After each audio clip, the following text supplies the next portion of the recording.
Mr. B.Aurescu, Minister of Foreign Affairs of Romania, to open this debate. Minister, you have the floor.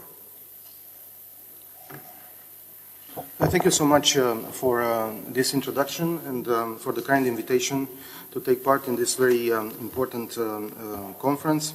And it is for me a great pleasure because this is also the first Euro-Atlantic Resilience Forum meeting. And this is a very dear project to me if we speak about the Euro-Atlantic Resilience Center.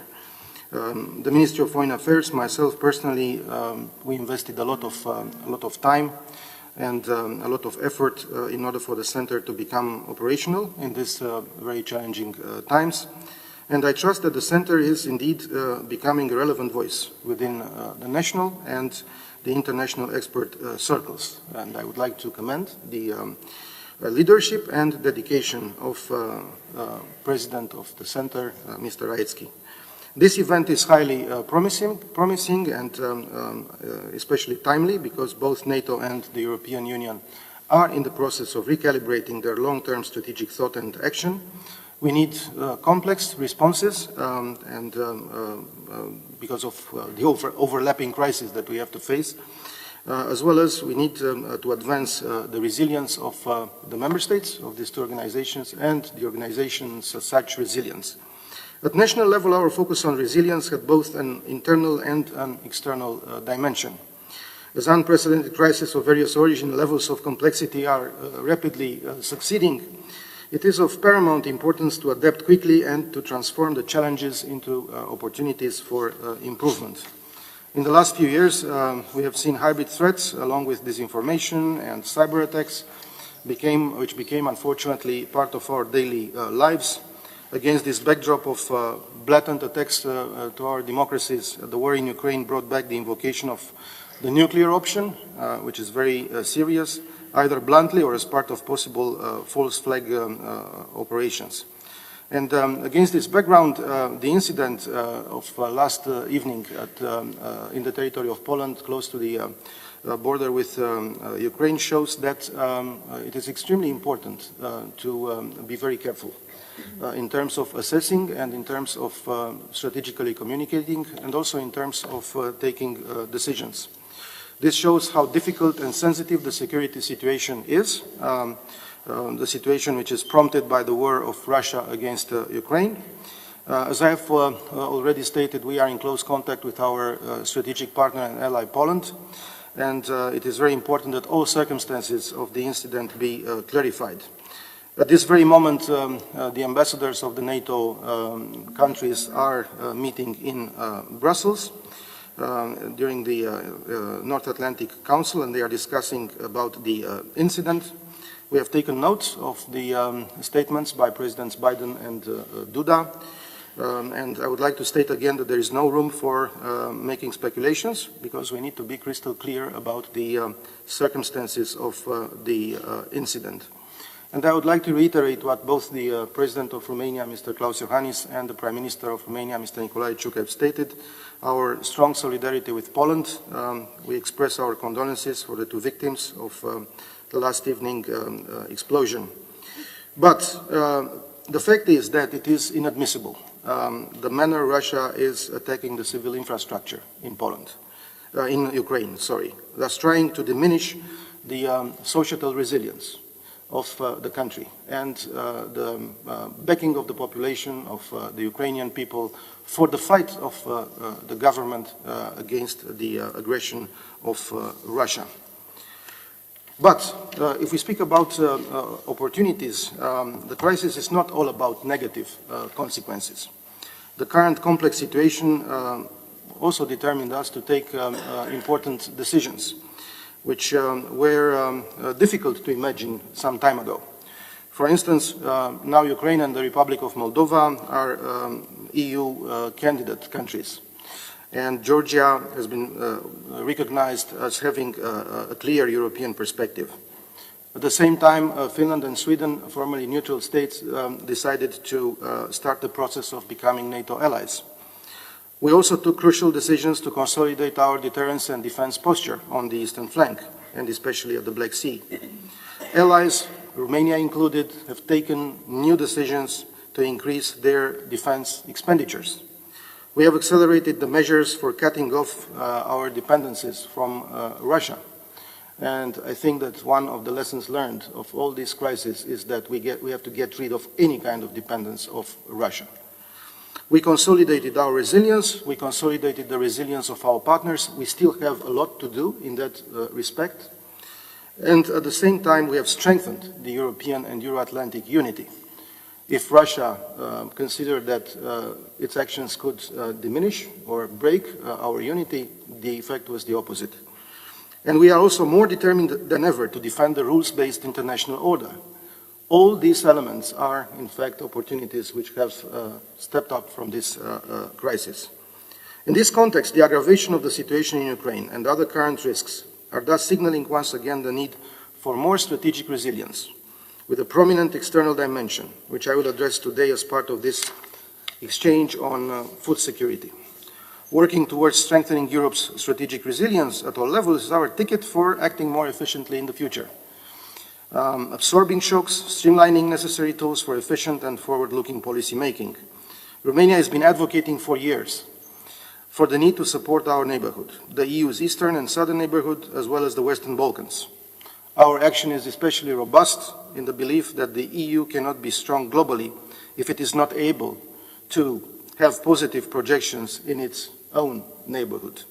The invasion of Ukraine and the tremendous impact on food and energy security demonstrated again the importance of consolidating the resilience in the Black Sea region by all means. The Black Sea region has long been the main target area for Russia's aggressive behavior against ex-Soviet riparian and adjacent states, and a Russian-designed laboratory for generating, fueling, and instrumentalizing the so-called frozen or protracted conflicts against these states. It is the region where Russia first tested its disintegration tactics through military aggression against states like the Republic of Moldova back in 1992, Georgia in 2008, Ukraine in 2014, and then after that. It is also Moscow's main platform for hybrid warfare against EU and NATO. It is also the venue of Russia's attempt to sow divisions and discord between allies, as a prelude to the open, premeditated, and unprovoked aggression launched against Ukraine in February. Hard security threats around the Black Sea as well, visible in the heavy militarization of Crimea and the Black Sea. And these effects are exacerbated by targeted hybrid action. And they are felt around the world, as we can see in the case of the current challenges as far as food security is concerned. Hybrid threats must not be underestimated. The scale and size of their impact is broader than imagined.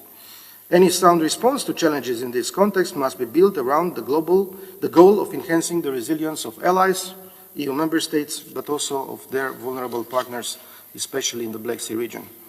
Our further action on resilience is of course linked with the relevant steps taken at NATO and the EU so far. The NATO summit in Madrid was a decisive moment, a turning point for a stronger and more coherent defense of the eastern flank, an integral part of a long-term consolidated vision of the alliance for defense and deterrence. Its decisions must be fully implemented as soon as possible, while keeping in mind that the Black Sea is recognized as a region of strategic importance for the alliance in the NATO strategic concept, which we adopted in Madrid. The entire region's profile is outstanding, and we have all the necessary premises to continue our support for consolidating the resilience and defense capacities of Ukraine, Republic of Moldova, and Georgia. And we are today less than 2 weeks away from the upcoming NATO Foreign Ministers meeting, which I'm honored to host on behalf of Romania in Bucharest.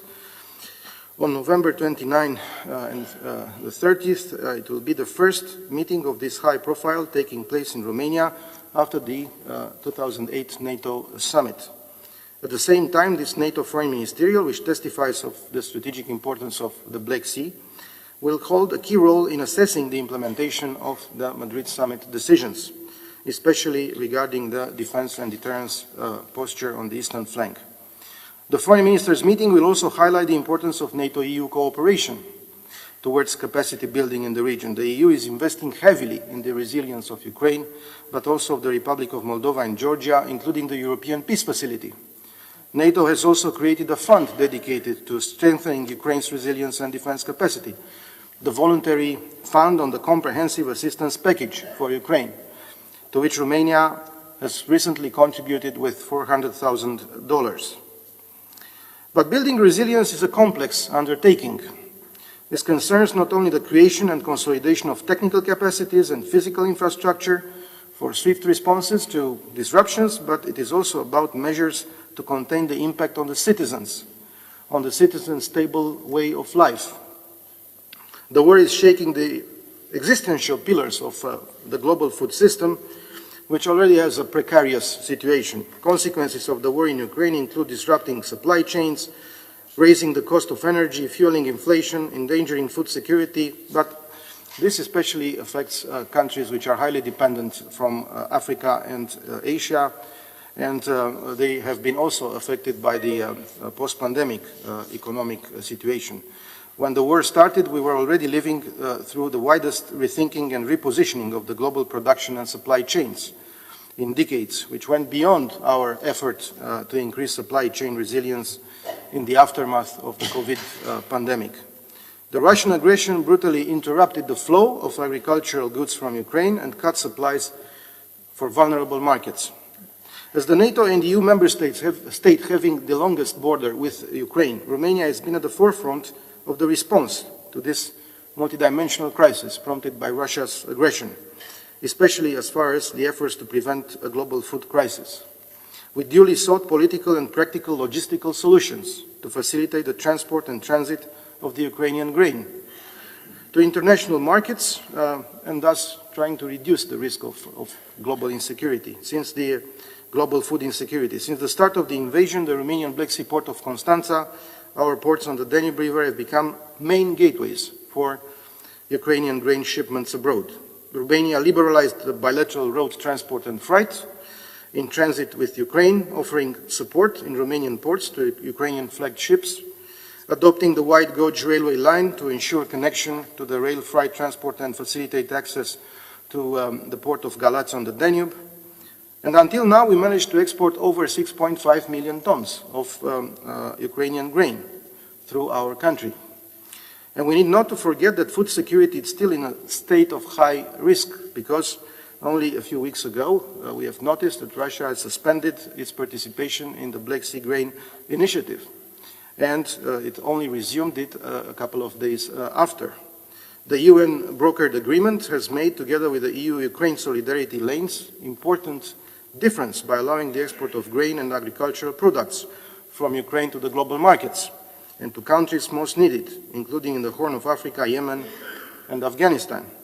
And I would also like to note that during the implementation of the Black Sea Grain Initiative, the grain prices dropped significantly, with the initiative helping avoid the expansion of the phenomenon of extreme poverty. We have commended the consistent work and efforts towards signing the Black Sea Grain Initiative in July. In the last 3 months, it has proven instrumental indeed, and we hope for a positive outcome in the long run and for the continuation of this initiative, which is, again, crucial for global food security beyond November 19. Let's keep our fingers crossed. I assure you that Romania remains a firm contributor to regional and global stability and food security. We will continue to support the export of Ukrainian grain to those in need beyond the Black Sea Grain Initiative framework. Actually, if we compare the effort of Romania to the total amount of grain which was transported through the solidarity lanes, 14.5 million tons, out of which 6.5 million tons were transited through Romania, and we compare this also with the 10 million tons of grain which were facilitated by the Black Sea Grain Initiative, you may have a picture of the effort of Romania in that regard. At the same time, we welcome the commitment of the multilateral development banks and international financial institutions to combine their expertise and financing to quickly increase policy and financial support to countries and households vulnerable to food crisis, and to increase domestic agricultural production and supply to affected countries in line with the transition to sustainable food systems. What is really important is to help the countries in the global south to become self-sustainable. And this was the main message which I was conveyed to when I met many of my African colleagues in the margins of the high-level week of the General Assembly in September. All of them told me that, yes, we need immediate help now because we need support for coping with the immediate crisis of food supplies, But in the long run, they need, of course, help in order to become self-sustainable. We must also be aware that food security has become a favorite topic for Russian disinformation on a global scale. Russia is using the narrative that sanctions, our sanctions against Russia, and not its blatant military aggression against Ukraine, are the key driver for the global economic and food crisis, which is, of course, wrong. In many parts of the globe, Russian information and manipulation about the challenges to food security has taken some root, and also due to the distrust in the what they call the Western or the UN system.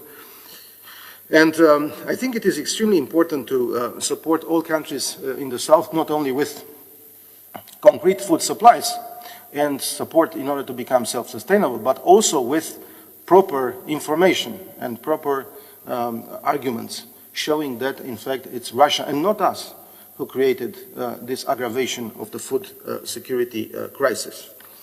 So when we have these double standards of Western countries which are criticized by the countries in Africa or the global South in general, well, I think we should be ready to explain what is reality, in fact. This information has created a landscape in which it is sometimes difficult to distinguish between root causes and symptoms, or between structural problems and short-term issues. And that is why we have joined the international effort to fight disinformation, and we will continue to do that with all our efforts and together with all our partners. So, distinguished guests, Romania and the Romanian people have done their utmost to help Ukraine and the refugees that sought shelter from this brutal war. Over 2.8 million Ukrainian refugees have crossed the border of Romania. Everybody was treated in the most considerate manner, and we tried to provide all conditions available to us. At the same time, our support to Ukraine will continue to be very strong, to be manifold, and we are advancing on many tracks, from the political, economic, financial, I mentioned already the humanitarian, but also diplomatic and in the field of international law. In this context, we should remain aware of the importance of the Black Sea region in the global food supply chain. And I hope that these ideas will be discussed today, and I hope that the experience shared in Bucharest with the occasion of this forum will become part of a reflection process on how to overcome the hybrid threats to the resilience of our region's security and values imposed by the illegal military aggression of the Russian Federation against Ukraine, which is again an attack on global security with consequences of global proportions. So, I am confident that the resilience building instruments that we are now putting into motion will continue to deliver and to deliver benefits for the people and will underpin the reconstruction effort in Ukraine. Thank you so much. I will stop here.